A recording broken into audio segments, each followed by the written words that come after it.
Palawan, une île parmi les 7107 de l'archipel philippin. À l'embouchure du fleuve, un village de pêcheurs, Espagnola. Depuis 2 semaines, intrigués, des enfants observent le balai incessant d'étrangers qui viennent de la mer. Émerveillés par leur embarcation, alors qu'arrive au large une étrange cargaison.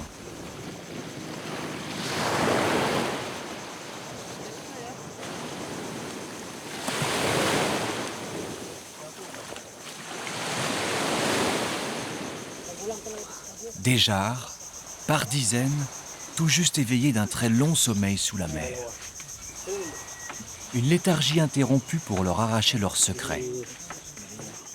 Le premier d'entre eux est vite levé. Elles sont chinoises. Sans tarder, elles sont enregistrées, scrutées, mesurées et surtout protégées des agressions de leur nouvel environnement.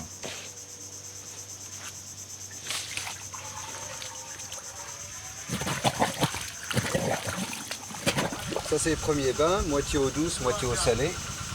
On va les laisser 5-6 jours comme ça.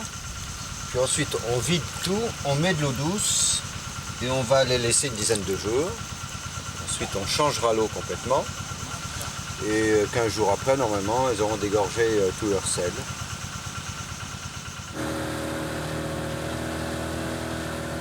Voilà 15 ans que Franck Gaudio, archéologue sous-marin, sillonne la mer de Chine à la recherche de jonques engloutis.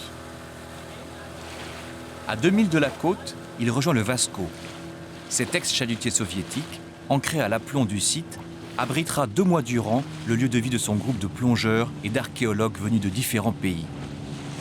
Sans désemparer, chacun dans son domaine apportera sa contribution dans une fouille exceptionnelle. Proche et indispensable, Kaimi Loa, le catamaran de Franck Gaudio, renforcera une logistique mise en place dans l'urgence.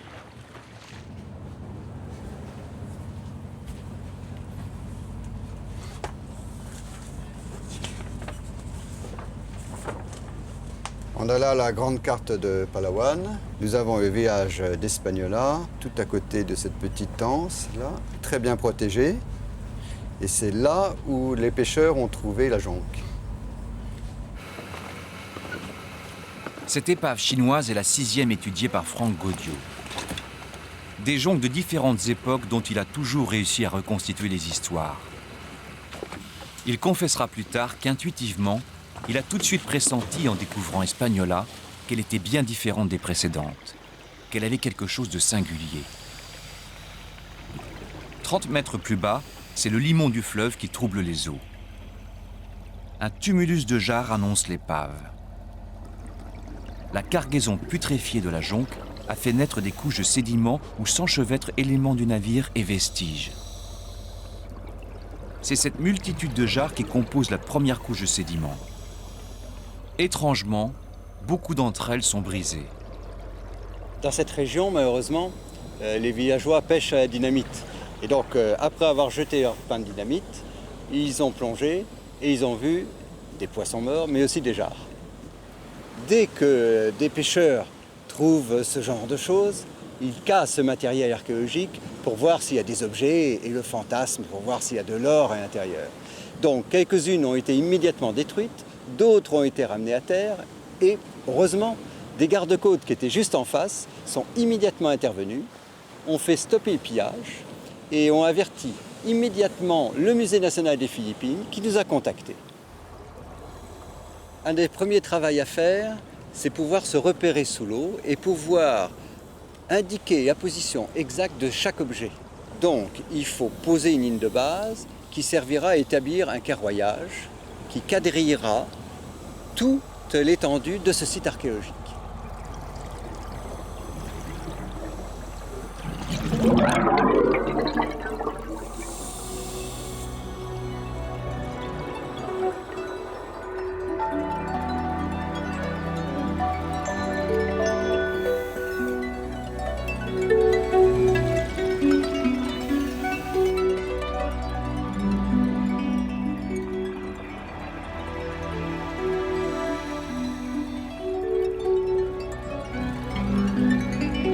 Les porcelaines, C'est magnifique, ça nous aide à dater le site avec une grande facilité. Les motifs qu'on trouve sur les porcelaines de cette jungle d'Espagnola sont parfaitement typiques. C'est de la porcelaine provinciale de la toute fin du XVe siècle. Là, nous sommes dans les années 1480-1500.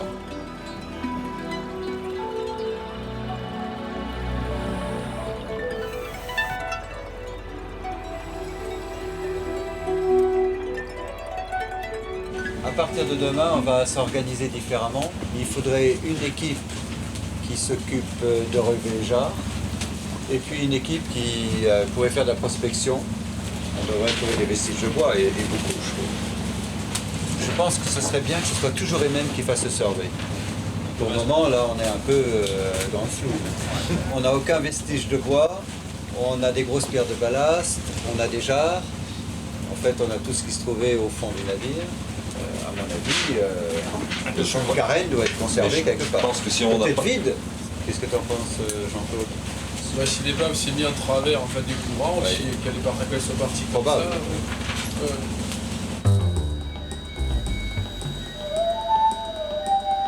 C'est une véritable noria que lance Franck.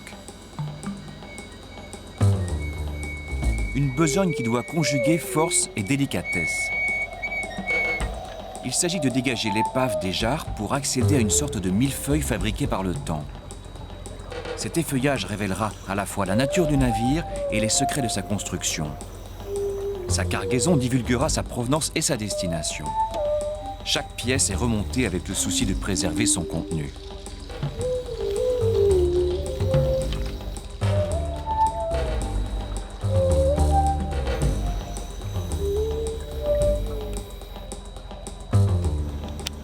Le signal est alors donné à la surface.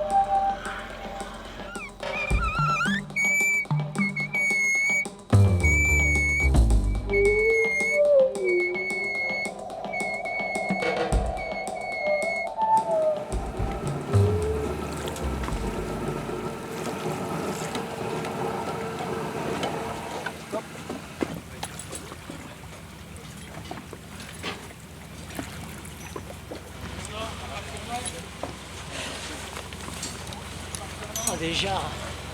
Ça n'en finit pas les jarres. Hein. Des belles jarres. Regardez, c'est beau, il y a des gassures avec des coulées bleues. Ce sont des jarres du Siam. Oh la vache. La vache, la vache, la vache, la vache. Et ça, c'était des jarres à provision. Ça servait à tout. Ils emballaient les porcelaines, les épices, ils mettaient l'eau, le riz. C'était des conteneurs à tout faire. On trouve parfois des ossements.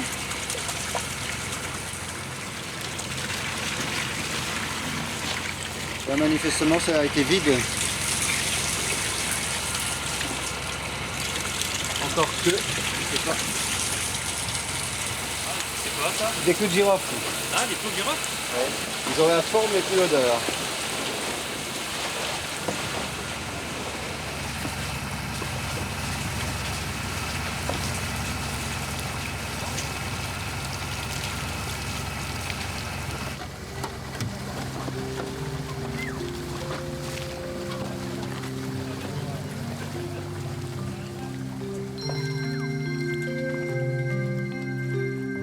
Franck s'interroge. De quel port de Chine avait appareillé cette jonque? D'où venaient ces marins? Sa seule certitude, ils étaient forcément tributaires des vents de mousson qui, l'hiver, poussaient leurs navires du nord-est au sud-ouest, c'est-à-dire vers les Philippines. L'été, c'est un vent inverse qui les ramenait chez eux.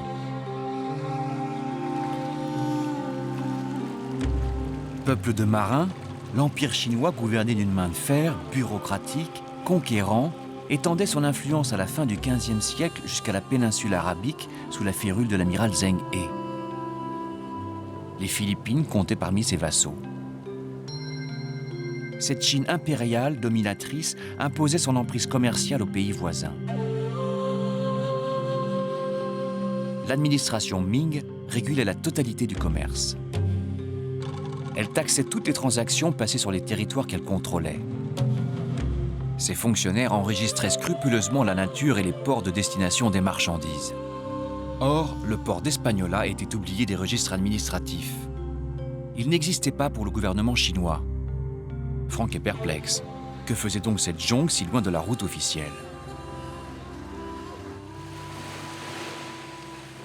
Sa perplexité ne va pas tarder à être prolongée par une autre découverte. Avec ses plongeurs, il est l'invité du chaman et des habitants d'Espagnola. Pour les remercier, l'équipe offre au village 3 puissantes lampes à pétrole.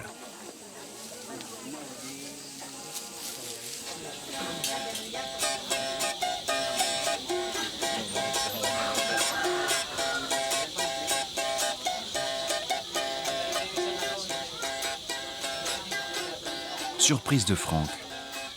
Une jarre est au cœur de la liturgie. Elle est identique à celle repêchée à 30 mètres de fond par ses plongeurs. Selon le chaman, cette jarre protège les habitants du village depuis toujours. Il la nomme Cuchapé. Sa présence ici remonte si loin qu'ils ne savent plus quand elle est arrivée.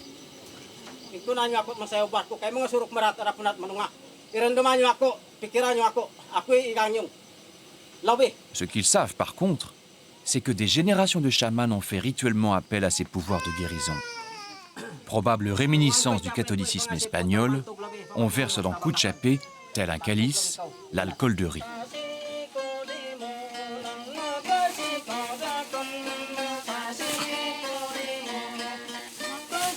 Les chants sont des prières. Elles implorent pour que les pêcheurs retrouvent le port, appellent à éloigner les typhons ou bien à soulager les douleurs.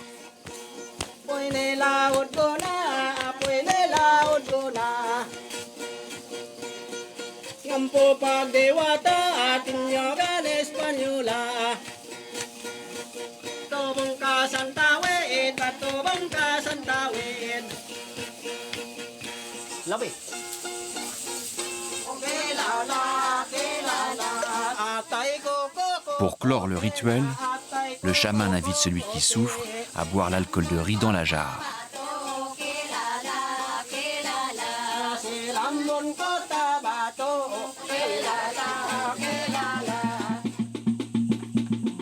Le sage sonne la fin de la veillée. Cuchapé, une fois encore, a apaisé les souffrances et ravivé la foi.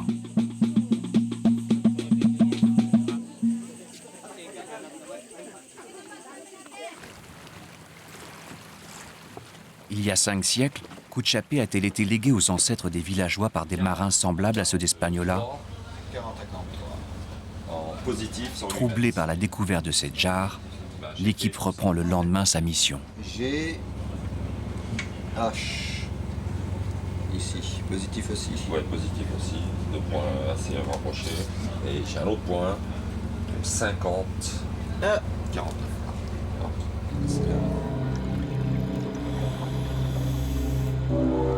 Tout juste arrivé sur le fond, une surprise attend ses plongeurs, pourtant archéologues avertis. La présence ici sur l'épave de cette jonque, de cet objet allongé, de ce canon de bronze, est déconcertante. Y aurait-il eu combat naval? La chose est improbable à première vue, car aux Philippines, les jonques ne se trouvaient pas en territoire ennemi. Bien au contraire. Elles n'avaient pas vraiment lieu d'être armées aussi puissamment.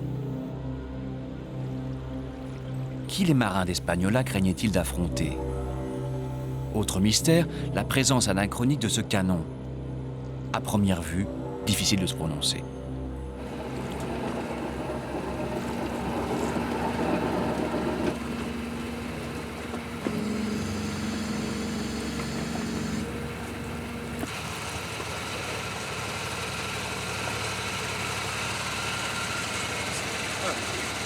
Petit calibre, hein?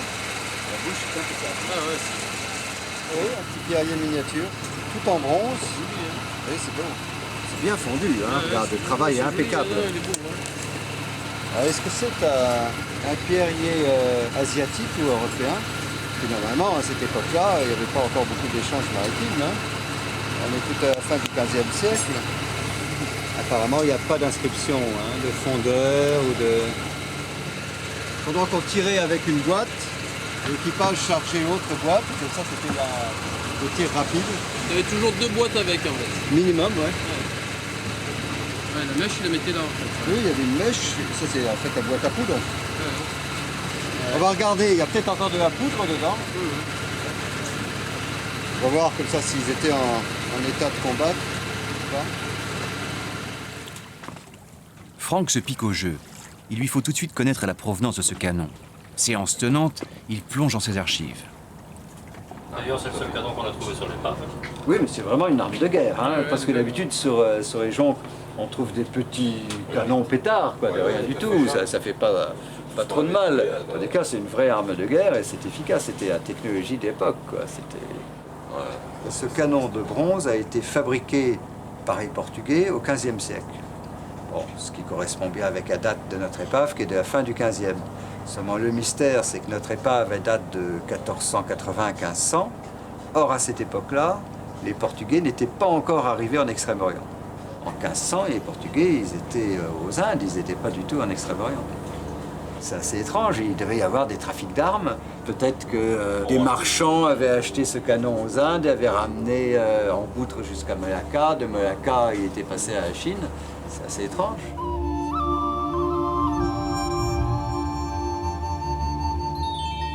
C'est un véritable commerce d'État lourdement taxé que l'administration Ming avait instauré en contrôlant la navigation et les échanges.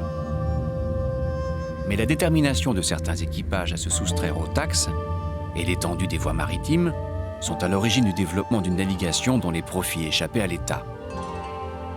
Autrement dit, une navigation contrebandière. Cette contrebande mettait les jonques hors la loi, donc en position d'être arraisonnés. C'est pour s'y opposer que les marins d'Espagnola n'auraient pas hésité à s'armer de ce canon.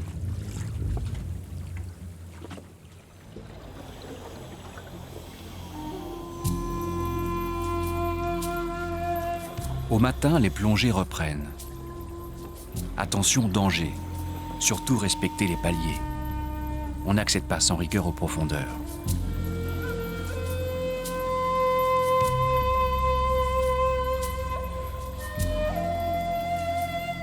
Se garder du charme maléfique des premiers visiteurs de l'épave. Plus encore de cet hôte mimétique immobile parmi les jarres, le venin de son épine dorsale est mortel.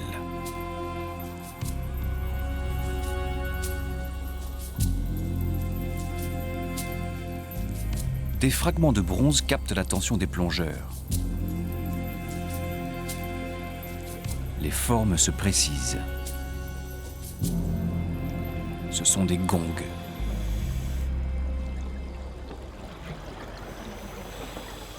Leur présence confirme la vocation commerciale de notre jonque. Regarde. Comment il fait le chaman? Le chaman, il fait doum doum doum doum. Doum doum doum doum. Le gong, en fait, c'est un instrument assez extraordinaire car on sait d'après les textes anciens chinois que quand une jonque venait commercer, elle s'ancrait en face d'un comptoir et le capitaine sonnait le gong pour indiquer sa volonté de faire du négoce. Ce site d'Espagnola, avec sa petite baie bien abritée, la rivière qui débouche juste en face, serait un site idéal pour un comptoir commercial.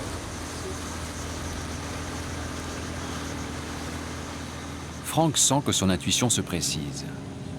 Ce petit port inconnu de l'administration Ming, bien à l'écart des routes officielles, constituait bel et bien un lieu d'échange idéal pour les contrebandiers qui voulaient échapper aux taxes du commerce d'État. Mais qu'échangeaient-ils contre leur porcelaine? Quel trésor, quelle richesse rapportaient-ils en Chine de leur périple de ces pays vassaux? De l'or, assurément. Les calaos, il devrait y en avoir par ici. If you see Calao bird, you tell me. On a rapporté à Franck qu'une famille d'orpailleurs vivrait en amont du fleuve qui traverse Espagnola. Cette famille perpétuerait une tradition vieille de plusieurs siècles. Il décide de la retrouver.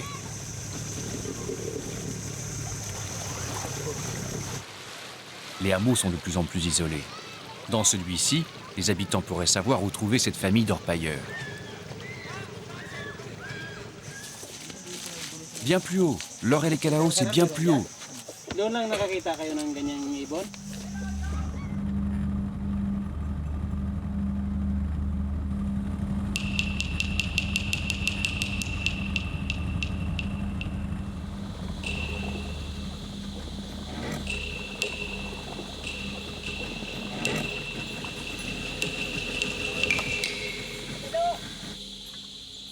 Pero may nakikita rito.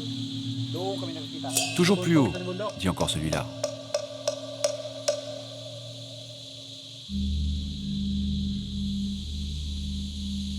Vigilant, un Calao surveille un courant que la végétation étrangle.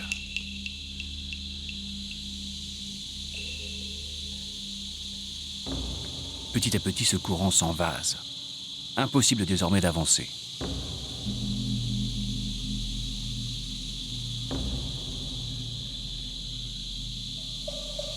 Sentinelle peu coopérante et fleuve hostile contraignent Franck à abandonner.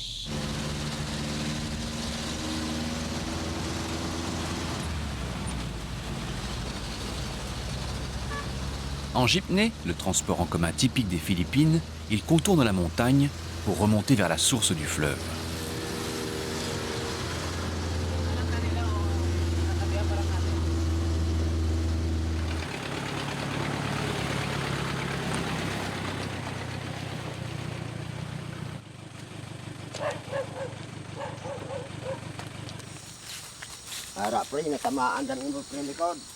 Retrouvés, nos orpailleurs acceptent contre une journée de salaire de travailler sous nos yeux. Et s'ils découvrent de l'or, le profit sera double.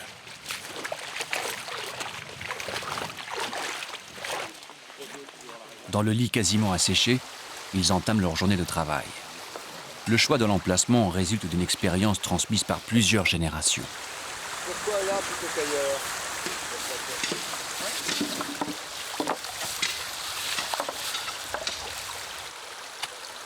Ils recherchent sous la roche un certain type de glaise.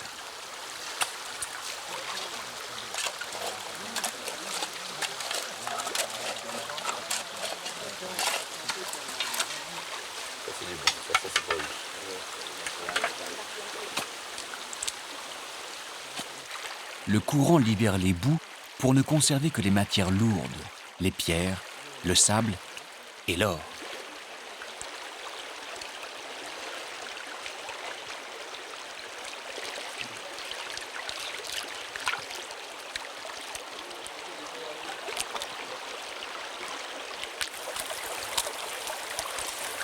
Les marins allaient dans les comptoirs et puis ils échangeaient la porcelaine contre l'or des îles de l'Est, de l'or en poudre ou de l'or en pépites. Ils faisaient du troc, des gongs en bronze contre de l'or. Et ces îles étaient très riches en or, d'après eux.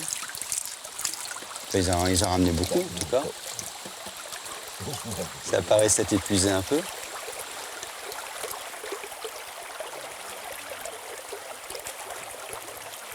Avoir des bons lieux, là. Ah ouais.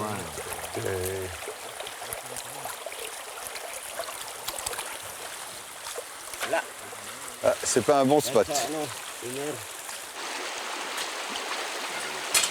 Et parce que j'entendais qu'il voulait un arbre qui se soit écroulé. Et...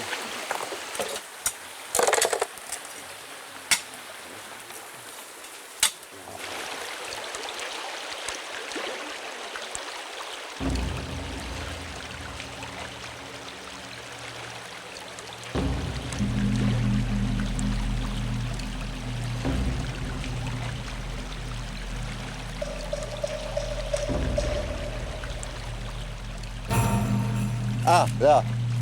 Là. Les mêmes gestes qu'autrefois et la récompense. Il y a bien de l'or dans les eaux du fleuve d'Espagnola.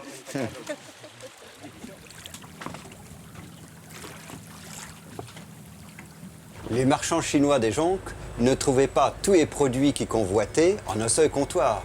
Ils faisaient du cabotage et passaient d'un comptoir à l'autre en troquant les marchandises. Pour mieux les connaître, mieux les comprendre, Franck décide de se mettre dans la peau de ces contrebandiers. de naviguer à leur manière jusqu'au comptoir qui avait fait leur richesse, de suivre les mêmes routes et de mettre Kaimiloa sous les mêmes vents.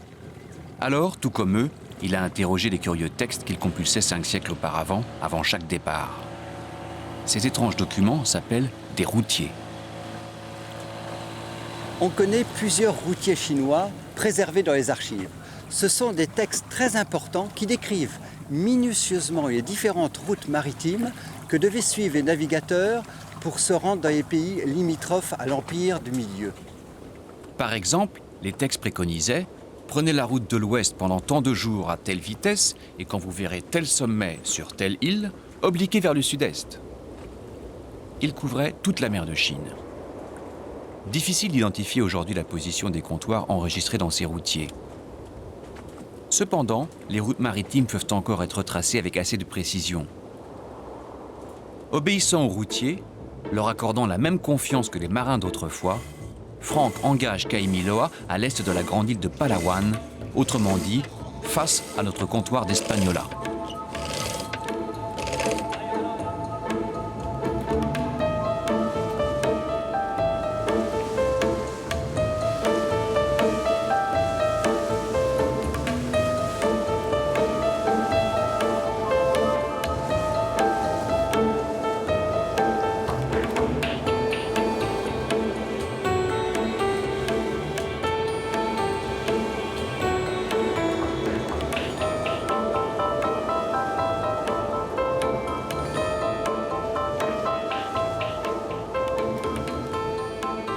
La première étape recommandée par les textes évoquait des îles cernées de falaises. Il était fortement conseillé aux marins chinois de s'y rendre. Malheureusement, la route proposée par les routiers semble assez imprécise à Franck. 2 jours de mer lui seront nécessaires pour les aborder. Très ému, il retrouve les îles telles que les marins chinois les ont découvertes 5 siècles auparavant. Là, c'est une grotte superbe, là. On va essayer d'y rentrer avec un ex, parce que je vois des hirondelles, là. El Nido, le nid en espagnol. Un sanctuaire naturel recélant des gisements d'un singulier trésor.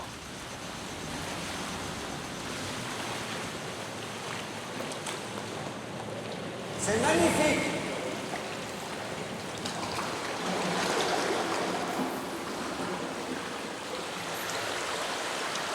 Allô, Kazakh. C'est une cathédrale avec un vitrail.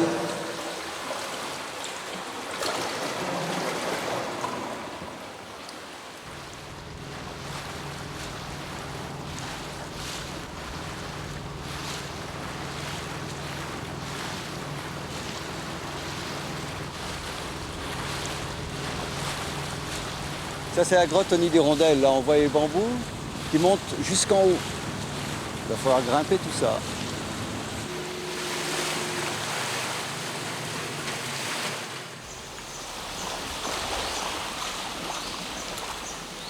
C'est des stalagmites.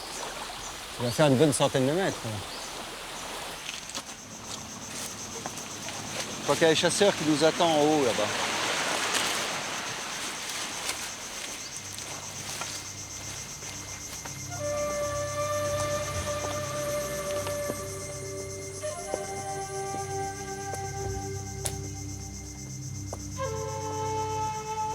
Sui chasse les nids d'hirondelles comme il y a 500 ans ses ancêtres. Nuit et jour, il veille sur sa grotte qui dissimule un trésor précieux, mais dont la cueillette est particulièrement périlleuse.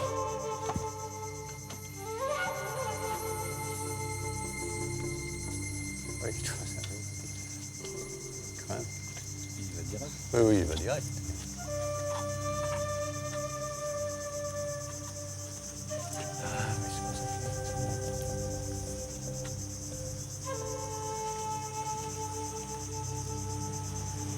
Il grimpe comme un chat.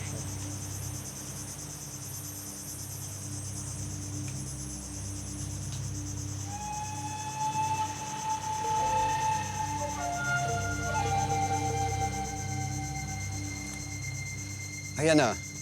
Ouais.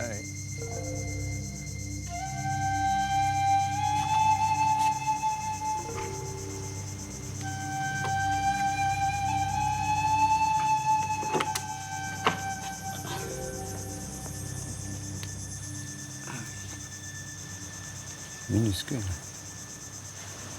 C'est fou de penser qu'ils venaient de Chine jusqu'ici Pour ces déglutitions dont les hirondelles cimentent leur nid. Ça demande à être préparé avant d'être Ils mangent ça consommable. Ouais. comment? Soupe? En soupe, principalement. Can you ask him how they prepare the bird nest? They boil it in water first? Yeah, water first, and then clean first, and then you put some water. Ensuite, ils les mettent dans l'eau bouillante pendant 15 minutes pour les faire cuire. Ça paraît peu appétissant comme ça. C'est bon. balahibo. Oo, may balahibo.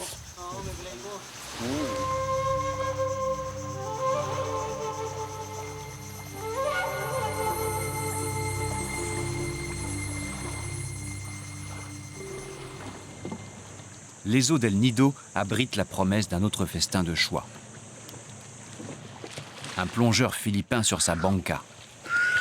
Petite lunette en bois, palme en contreplaqué, c'est à main nue qu'il pratique sa pêche étrange.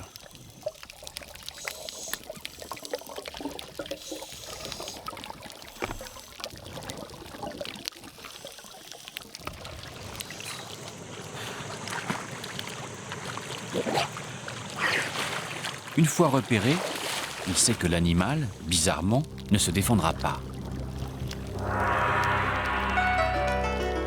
C'est une holoturie, un lointain cousin des oursins particulièrement apprécié des Chinois.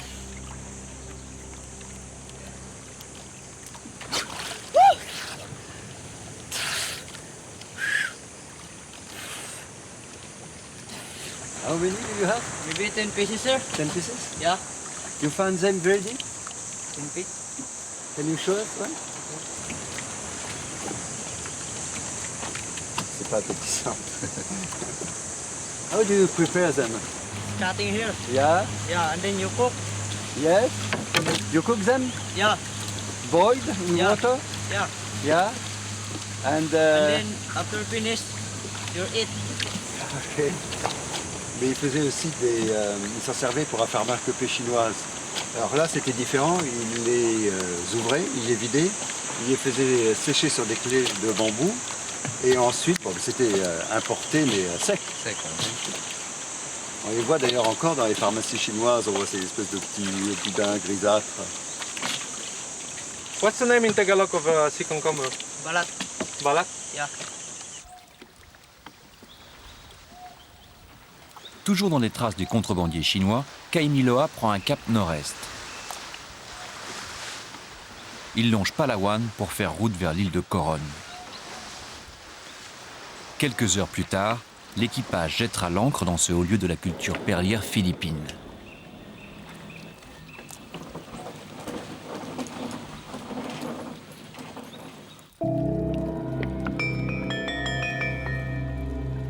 Si assurément les jonques d'autrefois se sont ancrés ici, les fonds vus par leur équipage ne sont hélas plus les mêmes.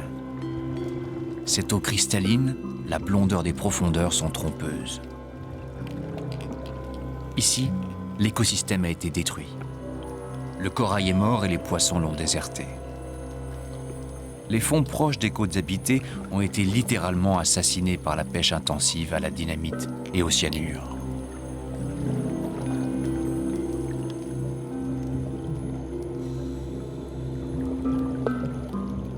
Le paysage traversé par ce pêcheur est marqué par la désolation.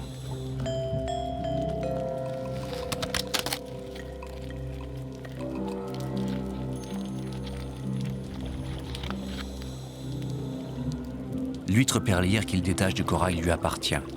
Il l'a cultivée. Car les perles naturelles n'existent quasiment plus. Elles s'élèvent désormais dans des fermes aquacoles.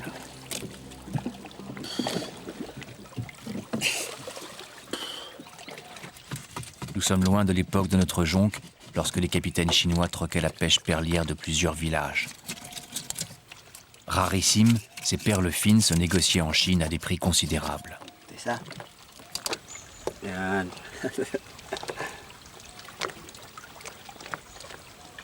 Baka mahulog eh.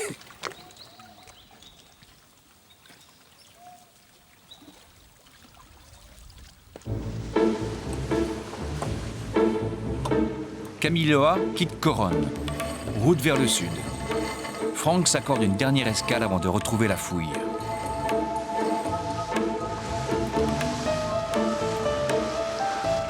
Cap sur la métropole de Palawan.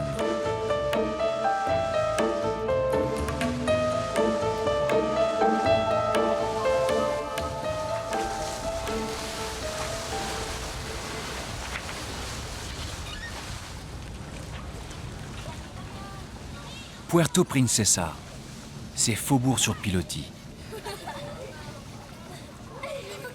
Ici demeure sur l'eau une population issue des Bajau, sorte de gitans de la mer. Ils vivent comme au temps où notre jonque croisait au large. Depuis toujours, ils sont en osmose avec cette partie de la mer de Chine. Leurs journées sont consacrées aux distractions, au repos et aux petites tâches ménagères. Ils ne pêchent que de nuit.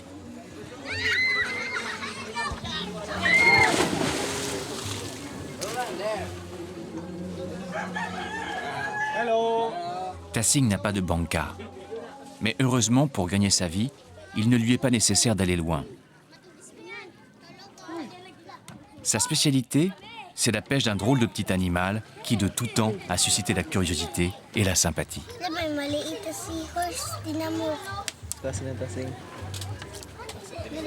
Ito, dito ko nahuli banda rito sa aming lugar, marami. At saka, binibili lang dito ng mga 10 piso dito sa aquarium ng Palawan.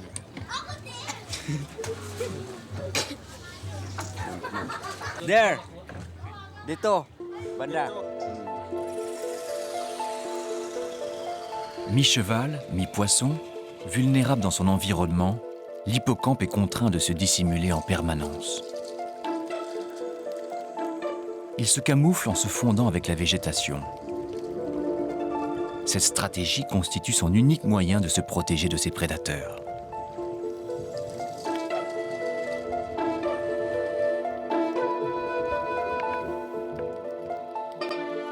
Dans de nombreuses cultures, il représente le symbole de la mer.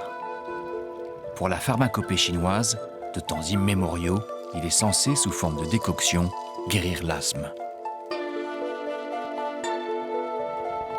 Jadis, les jonques emportaient des jarres entières d'hippocampes.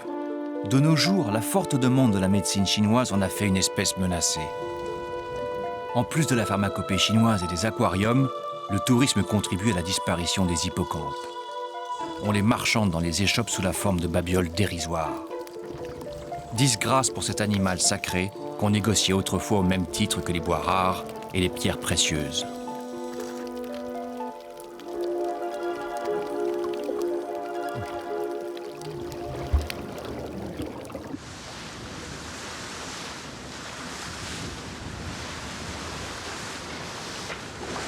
En retrouvant le Vasco, Frank sait qu'il a engrangé de son périple des informations indispensables pour la suite de la fouille.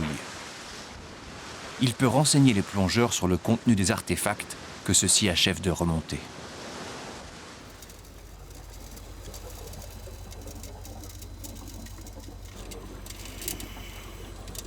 La fatigue commence à les gagner tous.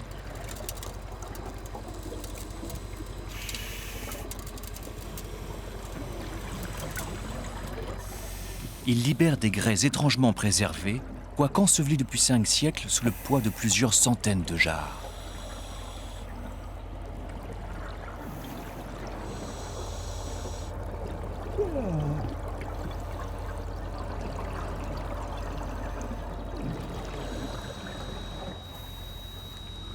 Plus fragiles, des plats bleus et blancs ont été brisés et leurs débris éparpillés. Charge aux plongeurs de les rassembler au profit des conservateurs du musée de Manille.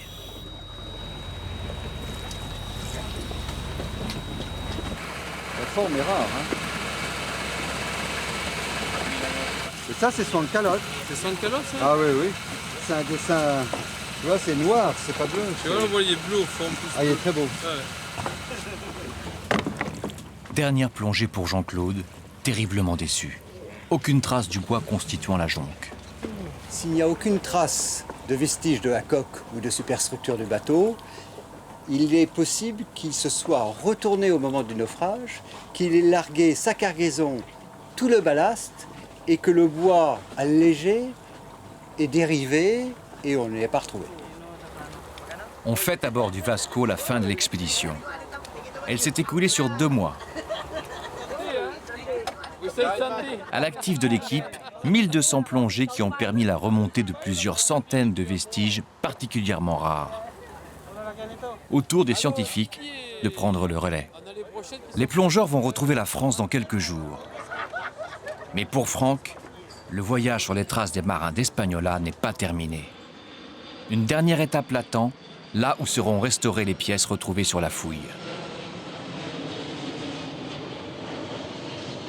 C'est à Manille que Franck retrouve les descendants des marins d'Espagnola. Là, dans cette mégapole de 11 millions d'habitants, où prospère aujourd'hui une importante colonie chinoise. La ville chinoise contrôle une grande partie des finances et du commerce. C'est la continuation de la communauté chinoise qui était à Manille du temps de l'établissement des Espagnols et qu'on appelait les Sanglais. Et les commerçants qui venaient avec les jonques avaient certainement de la famille à Manille. Vers 1580-1590, il y avait 15 000 Chinois à Manille. Et les relations entre la communauté chinoise et les Espagnols étaient assez tendues. Très souvent, il y avait des révoltes des Sanglais contre la domination espagnole. Et puis parfois, il y avait des périodes de calme et de bonne entente, où le commerce fleurissait.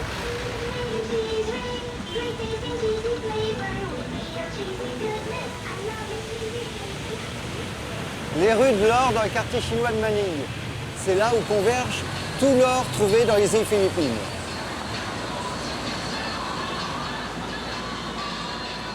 Le quartier entier est composé de plusieurs centaines d'échoppes identiques.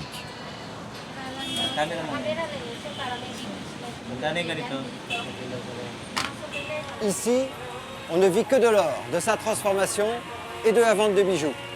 Les îles Philippines produisent encore énormément d'or. On les trouve dans les mines de Mindoro, dans les fleuves sous forme de paillettes et de pépites. L'or de notre empire de Palawan a certainement fini ici, quelques jours après sa découverte.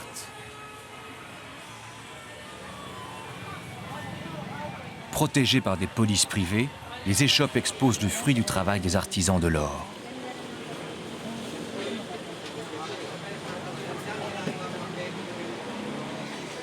Loin des regards, au milieu d'un capharnaüm, ils s'activent à métamorphoser dans d'obscurs ateliers les paillettes en bijoux.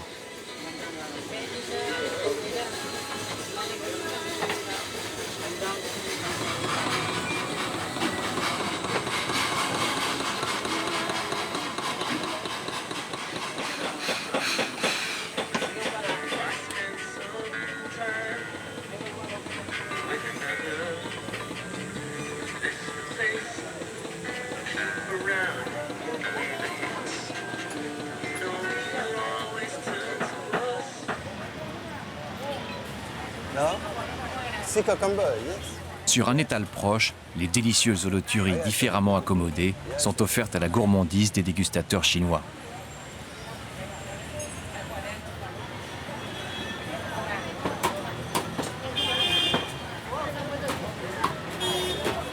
Si tu veux tout savoir sur les jonques chinoises,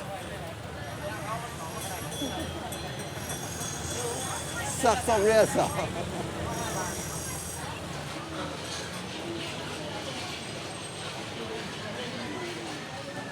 Une multitude d'officines médicinales perpétue la tradition de la pharmacopée chinoise.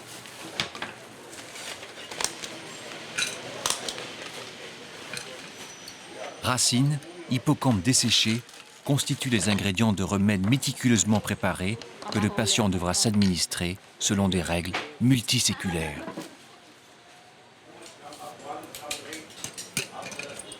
Les Chinois apprécient tout particulièrement les qualités aphrodisiaques des lézards combinées aux vertus stimulantes des cornes de cervidés.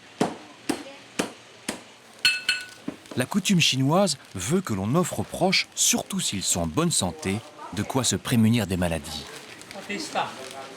La commande pour 10 personnes qui se déroule sous nos yeux aura coûté 480 €. le salaire moyen d'un Philippin dépasse à peine les 30.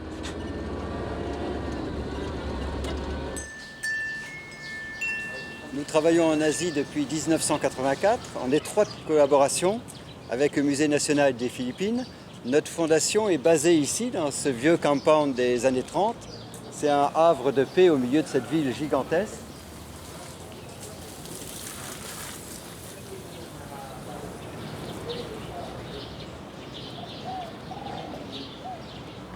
This one we go here. Yes. We need the base here. So, you have it? Yeah. Excellent. Yes, perfect. C'est rare de pouvoir retrouver autant de morceaux d'une jarre. Hein. Là, c'est une très belle pièce. Yes, very good. Alors là, il y a plusieurs écoles. On pourrait enlever les compressions calcaires pour bien mettre en relief ces beaux motifs floraux. Mais en fait, moi, je préfère les laisser parce que ça fait partie de l'histoire de cette pièce, de sa vie. Après une fouille, la restauration, la classification des pièces prend plusieurs années. Et puis ensuite, elles sont étudiées minutieusement. On peut estimer que 5 ans après, on est en mesure de fournir une publication scientifique de la fouille, digne de ce nom. Alors, il y a certains objets, bien sûr, qu'on préfère à d'autres, comme cette jarre. Je me souviens d'avoir trouvé sous l'eau, j'avais vu cette belle corolle, là, magnifique, qui sort de sa bouche. Et donc, je la revois encore sous l'eau. Ça, on va la laisser. Si c'est trop beau comme ça serait dommage de lui enlever sa décoration.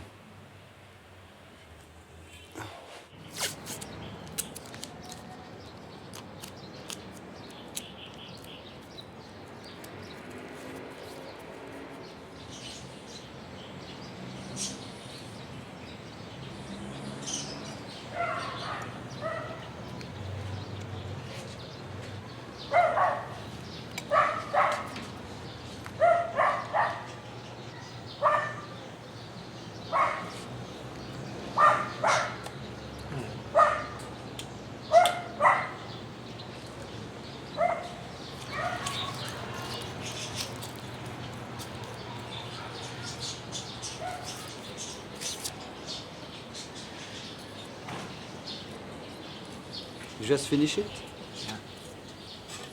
Voilà, la pièce est bien terminée. On a réintégré les parties manquantes en blanc.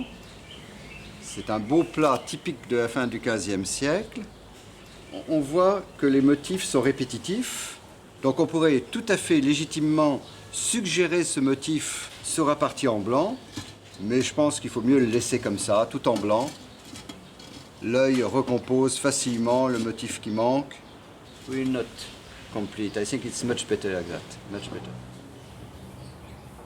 Dans certains cas très particuliers, le musée nous demande parfois à des fins d'exposition de faire des restaurations illusionnistes en réintégrant les décors.